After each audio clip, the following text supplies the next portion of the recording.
Hello, this is Jim Schaefer, executive producer and host of Rip Rap, the academic book television program. My guest today is Philip Deloria. Today we'll be discussing his very provocative book, Indians in Unexpected Places. Welcome to Rip Rap, Philip. Thanks for having me. I really enjoyed this book in all kinds of ways. And as we were setting up the interview, I told you that I've been looking for a book that could really start talking about cultural representation and placement and the interaction of Native Americans. And this one really does this. But also, even before I started doing the interview and preparing for it, people started asking me questions about your family and your father and your grandfather. And because they have an impressive history. And so maybe we can talk a little bit about that first, because that's what will be on everybody's mind. Well, is he related? Right. It's the perpetual question. Right. So yes, the answer is yes. Right. So Vine Deloria Jr. is my father. Vine Deloria Sr., who I write about in the book, is my grandfather. My uncle is Philip Samuel Deloria, who works with native law at the University of New Mexico. And my great aunt is Ella Deloria, who many people know through her writings as well. So it is a long and sort of illustrious family. And the ethnic background you come out of is Lakota? Right. This is a family that's been a mixed blood family for a really long time. And so and has moved around in different ways through Dakota and Lakota ways of being. So my great-grandfather, who I'm named for, Philip J., grew up at Yankton in South Dakota and was Yankton, but mixed blood Yankton. From about probably the 1780s or so, the family was mixed blood in South Dakota. And then he became an Episcopal clergyman like my grandfather and was transferred to Standing Rock. So he was on the Middle Missouri River and then a little further north on the Missouri River, and then my grandfather down in the Pine Ridge and Rosebud area. So the family kind of moving around different reservations. And somewhere in there you move from Dakota to Lakota over at Pine Ridge and Rosebud, but Dakota over at Yankton. Well, what's interesting, and you actually talk about this in the book, is this thing of stereotype. And so many people in the white culture just say Native American or Indian, whatever. And that, in your book, you point out a pretty nuanced perception of the differences between the different tribes and the different backgrounds and so forth. And I think that was quite interesting and important, that there's different histories, there's different ways of relating to each other and all of that. Right. It's one of the big challenges of Native American history, and it's one of the challenges I wanted to address in the book, which is that, there are so many hundreds and hundreds of tribal experiences, and if you try to generalize, it becomes very difficult to do justice to any one individual experience, and that's been a big, interesting, I think, kind of problem. The old way of generalizing was to build a generalization or a synthesis around American policy, around U.S. Indian policy. But you ended up with books that spent a lot of time talking about the formation of the policy and the implementation of the policy, in which case your real center for the stories was not Indian people necessarily, but the people who were acting upon them in different kinds of colonial and imperial ways. And so that was really, I think, sort of supplanted or modified by a real movement over the last 15, 20 years or so to turn to real specific tribal histories. And what I wanted to do was to try to split the difference, to rise above the tribal history, although as you notice this is very Western-centered and very South Dakota-centered in a lot of ways, to sort of rise above or find occasions to rise above the tribal history in an analytical level and be able to talk about experiences that might be common to Native people but which weren't necessarily based on federal policy. And in that case, the way that I tried to pull those things together was to think about ideologies and the representations of Indian people. I also I got really tired of my students in their papers saying, well, that's a stereotype and therefore it's a bad thing. And it became a sort of a shorthand, I think, for a richer kind of analytical engagement with images and ideologies and where did these things come from and how do they function, and they're not just reflections of some kind of political moment, nor do they simply produce a political moment, but they're involved in a very complicated kind of dance back and forth. So as you notice, one of the first things I try to do in the book is to move beyond stereotype as an analytical tool. It seems very unsophisticated to me in a lot of ways. Well, and I've been looking at books over the years, actually, looking for just this kind of an approach, because people get tied up in treaty rights, or they get tied up in specific other things like that, or they would be looking at localized narratives about a specific person or a specific event. And this more interpretive thing, I really was overjoyed to see the level of discourse at that point. You know, that was really interesting. I'd like to also point out that this book is the product, as you point out in the first part of it, of a combined collaboration with people scholars in history and Native American studies and American culture. And that's always fascinated me, that, you know, a scholar, the work is initiated by that person, but it really reflects the interactions with others who have been working on it. You know, this book didn't come together as a book for a long time. I didn't even think it was going to be a book. You know, I started writing this after my grandfather died, and I talk about this in the essay where he's really kind of the centerpiece. And I was thinking a lot about Indian athletes. As after he died, we really started thinking a lot more as a family about him as an athlete, and he'd been an honorable mention All-American in football in 1922, and I started to recall these moments of seeing this incredible athleticism that he had, and I started thinking about that, and I thought, oh, my second book will be about Indians in sports. And then I realized that that was actually really quite a difficult book to write in terms of the source material. From the athletic side, lots of statistics, not a lot of identifiers of Native athletes perhaps. From the Native side, lots and lots of individual stories from individual reservations. Pulling those two data sets together, maybe not the easiest thing in the world. So I wrote a short essay, and I thought that that was kind of it. And it starts swerving you away from the more central issues.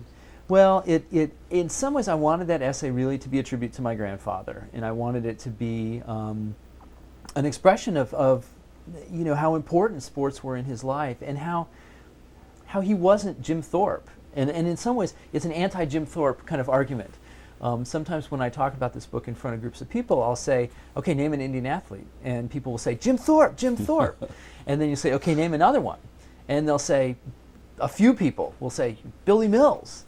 And then after that, it tapers off very, very quickly. What I found after my grandfather died was just in reading obituaries in the Lakota Times, what's now Indian Country Today, that I'd see these curious little obituaries. You know, he was born in this place, and he went to school at this mission school, and then he played semi-pro baseball in Phoenix for 2 years, and then he returned to South Dakota and was a rancher. And unless you were thinking along those lines, you'd blow right by he played semi-pro baseball in Phoenix for 2 years. But I was thinking about my grandfather in sports, and I started seeing a couple of these obituaries, and it occurred to me that really, that this was a story that had a lot of breadth to it. And there were a lot of Indian athletes out there. And in some ways, that's really the formative kind of structure of the book, is to say, we imagine certain things to be anomalous, like Jim Thorpe, but in fact, and to be unexpected, therefore. In fact, some of these things are not anomalous at all. And so separating out anomaly from expectation, to say, it's not our expectation that Indians should be athletes, therefore they are anomalies. If you can say, well, Indians are actually participating in sports and music and lots of other things, then it forces you to question whether in fact that's the roots of that expectation, where those expectations come from. Well, and there's a pretty deep principle or dynamic involved here where you can see, I mean, you look at but not see, or you hear but don't listen to. And the fundamental dynamic is that everyone assumed that they knew who the Indians were. They weren't athletes, they weren't this, they weren't that. And that's that image that you have at the beginning of the book of the Red Cloud Woman at the beauty shop in Denver. Right. And fundamentally also, I think what you're saying is that the unexpectedness is because it was going on, but people hadn't seen it, just like you were saying. I think that's a really nice way of putting it, that it's there, but it's not seen. It's there to be heard, but it's not listened to. It's sort of mysterious, or mystified, perhaps. I mean, that image, the image shows an Indian woman in buckskins with, you know, in a dress, and she's got braids on, actually, if you look closely at her, but she's in one of those big silver cone head kind of hair dryers, and someone's doing her nails. And, you know, when I first started thinking about this project, I'd go out and sort of do a few little talks about it, and I'd show that image first, you know, right off, and people would, I'd just put it up on the screen, and people would just laugh. And I'd say, well, you know, it is kind of funny, but what's funny about it? Is it the hair dryer? Is it the resonances with the Palmolive commercial with someone doing your nails? Or is it an Indian woman in a hair dryer, which seems, you know, appropriate, or inappropriate rather? And I always tried to be very gentle about saying, well, let's think about what the sources of that laughter really are. It becomes a pretty serious issue, you know, and that's where you talk about these broad cultural expectations, which you've talked about, you know, is kind of a shaping element in your book. Right. I wanted to be able to say to people, look, you know, what's your laughter about? I'm not going to tell you that your laughter is some sort of overt and intentional racism on your part, that you couldn't imagine an Indian woman getting, you know, a manicure and a hairdo. But it does point to a sort of structural kind of thing that's part and parcel of all of us, that exists in culture and flows through the different ideologies through which we, you know, become people and become subjects. So that's the question I really wanted to pursue. But also how these expectations then shape, as you point out in your book, and continue to reproduce the social, political, legal, economic relations, sometimes grossly out of whack. Right, exactly. It's interesting because I found myself thinking now, I mean, I've always been someone who's been interested in cultural analysis and thinking about the ways that culture really lies at the root or at the heart or in some kind of really productive dialogue with those other modes of oppression, of thinking about things, that culture is central to understanding those things. I've actually found myself turning back to thinking about policy now after all of after this book. There's a sort of an emptiness in there in some ways that I've kind of gone back to think more about policy and how it explicitly makes those things happen. Well, and I kept thinking about, you know, really heavy-duty political things or power relations, that if you want to establish yourself as dominant in a power relationship, you will not recognize certain parts of the culture. Just, you know, and that's throughout all these stories. There's something not being recognized, but there's a very specific reason, and that's why when you're talking about Geronimo and the Cadillac, that's another example, like the Red Cloud woman and the, well, why, you know, there was this thing that, well, Indians shouldn't be buying cars, but there was a reason why that made sense in their terms. Right, and this image is one of my favorites. It shows Geronimo sitting in a car in, I think, 1904 with two other companions sitting in the car, and he's grabbing the wheel of the car. And this is again one of these images that seems so unexpected that people find it humorous. And in fact, as I talk about in the book, it's a sort of the meeting of two different symbolic systems. The symbolic system built around technology, which in the early 20th century had this kind of resonance with progress and power and sort of the leading edge of social evolution, and Geronimo, sort of an icon of primitivism and Indianness, sticking those two symbolic systems together, of course, creates this kind of juxtaposition of unexpected things. But one of the things that I found as I started working on this a bit more was that there's lots and lots of instances in which Indian people, especially in the West, took whatever small amounts of money that they had and used them for automobile purchases.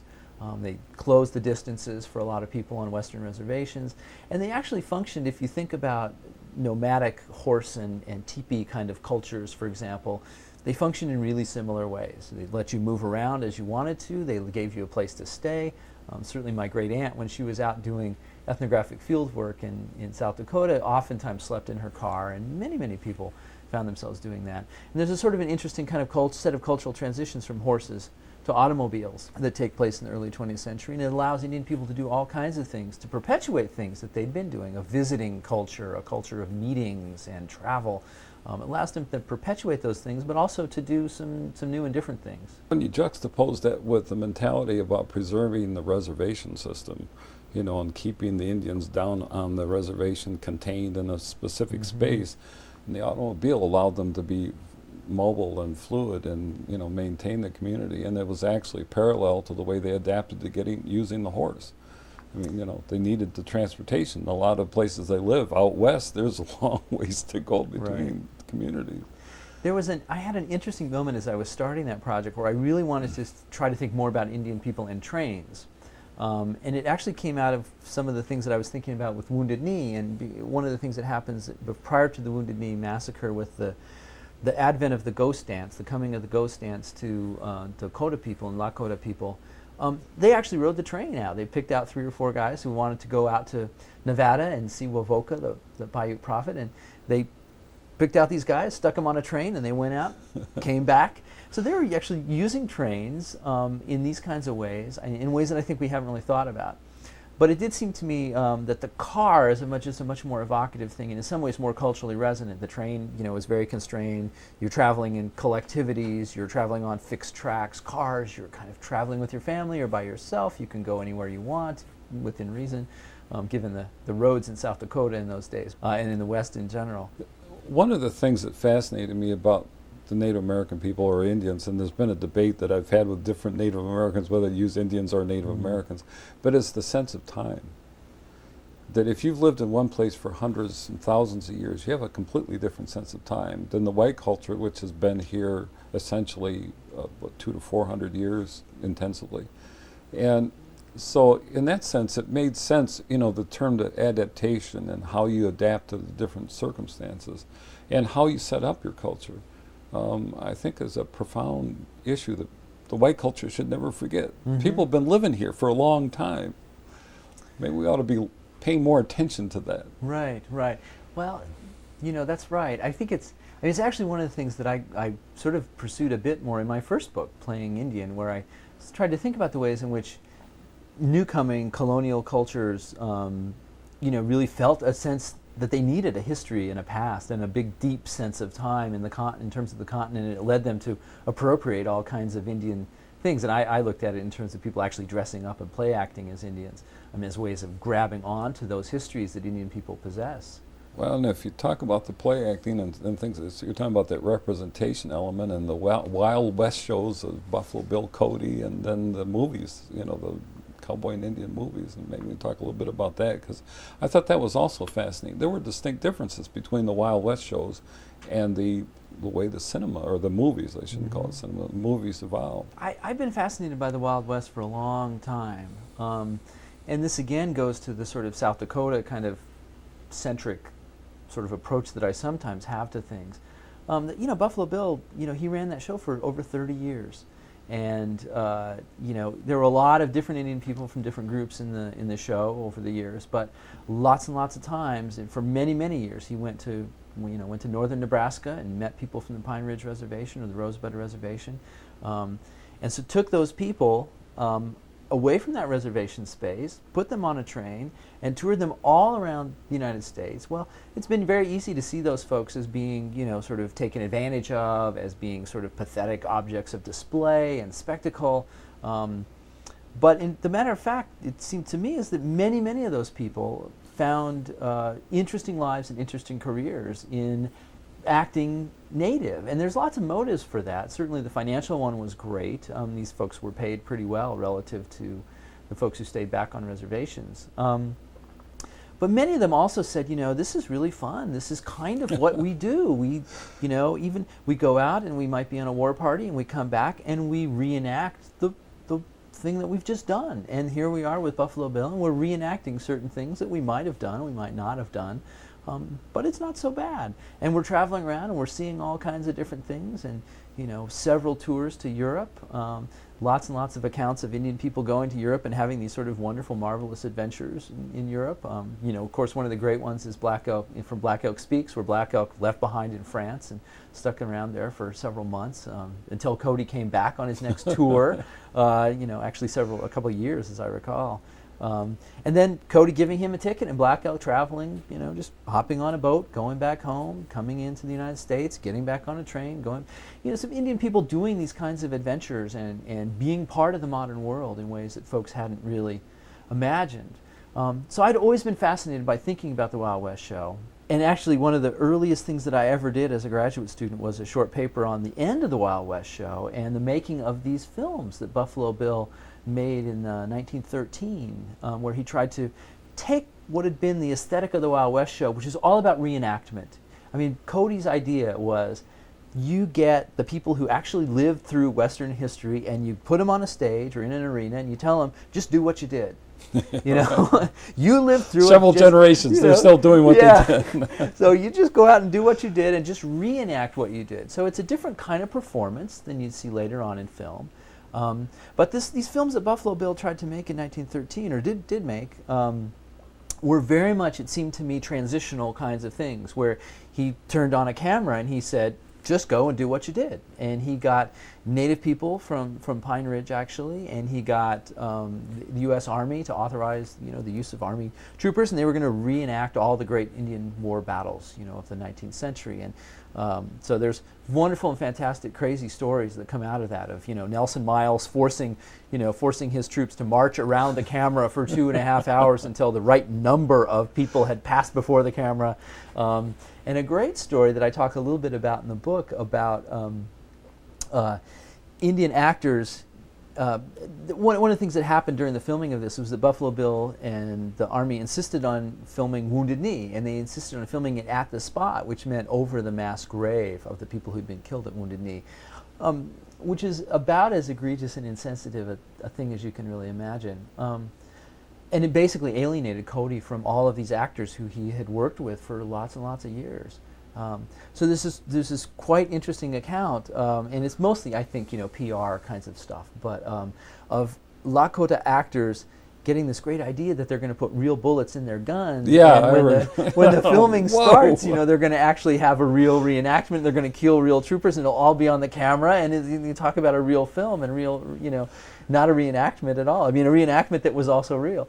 And Cody sort of shuttling back and forth between the two camps, the night before, saying they're not going to use real bullets, and they're not going to use real bullets. Everything will be okay. And so that I looked at that film as this kind of transitional moment, and what it led me to this time in pursuing the question further was these cohorts of Indian people who went out to California as the early film industry moved out there, and began sort of translating what they'd done in Wild West shows or in medicine shows or other kinds of things into film, and acting as extras, basically anything where you needed someone who could ride horses. They could be Bedouins one day and Indians the next, and knights and cavalry and things like that. But I thought it was interesting. There was also a shift that happened, and that really is probably a whole other program about media. But there also was a shift that happened from one of the Wild West shows to the movies, and then what the movies were doing, because its internal dynamics and aesthetics were changing to the studio system. Right. And then the Indians were not needed as much anymore.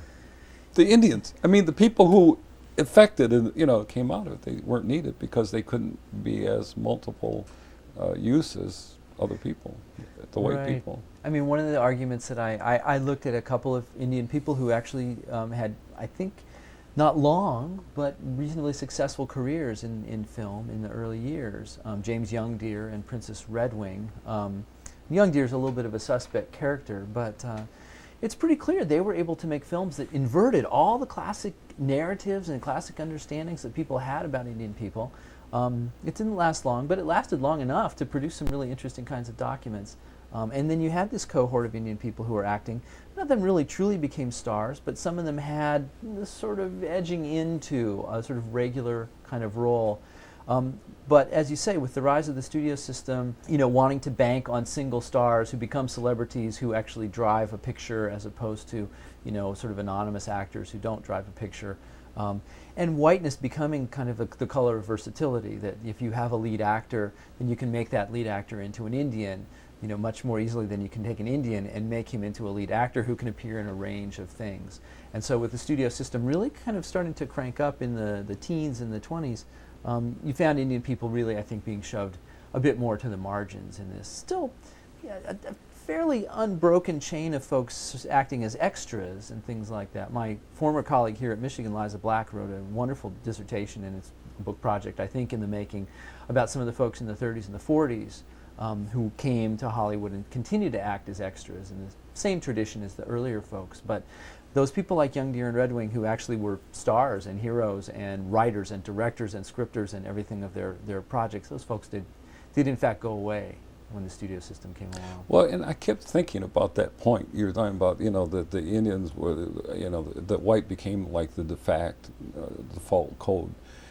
And if there was a different orientation within the same culture, then the white would become the excluded, and if there were people of color were the default mode.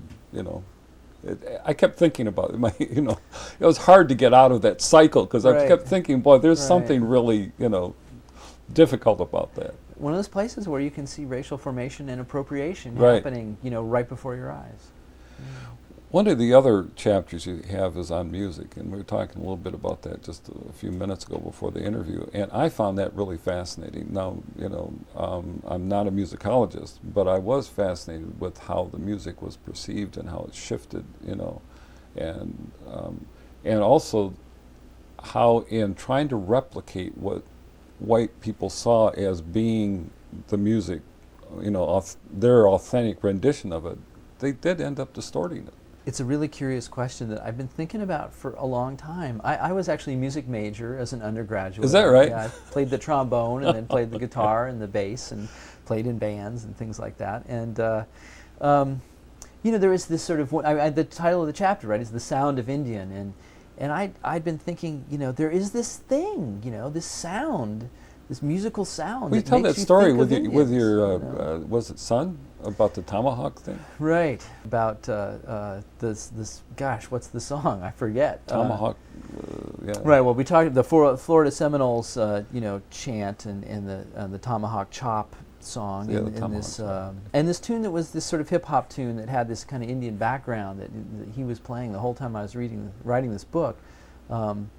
But if you think about this, if you have this sort of pounding thing, and you have I describe it right as a descending minor third with a short long rhythm, dun dun dun dun dun dun dun dun dun dun da da da da, that da da da da, that's da da da da. I mean, that is the sound of Indian. And but your response was that remember what you said, that this was a 500-year-long headache. Yeah, exactly. And that's the place where you see, meanings shifted and changed and all kinds of stuff happening and becoming very sort of transparent ideological kinds of stuff, the stereotypical kinds of things that give you this sort of 500-year headache, right?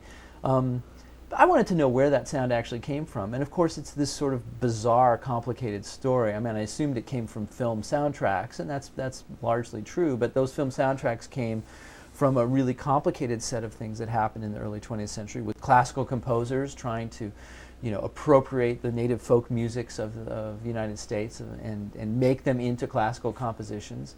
And ethnographers going out and trying to salvage and collect old Indian melodies, and Indian performers trying to perform these things. It's sort of a very complicated mix. We talk in the book about the two-beat set against the three, and so I thought that this Indian tom-tom thing was really a very inaccurate representation of a very complex, simple but complex juxtaposition, that if you go to the powwows or you listen to authentic music, there's a very complex thing going on there, and that white people simply could not replicate it. They looked at these melodies and they wanted to figure out if you could put them in, if you could understand them in terms of Western scales, or whether they were sort of beyond that kind of understanding.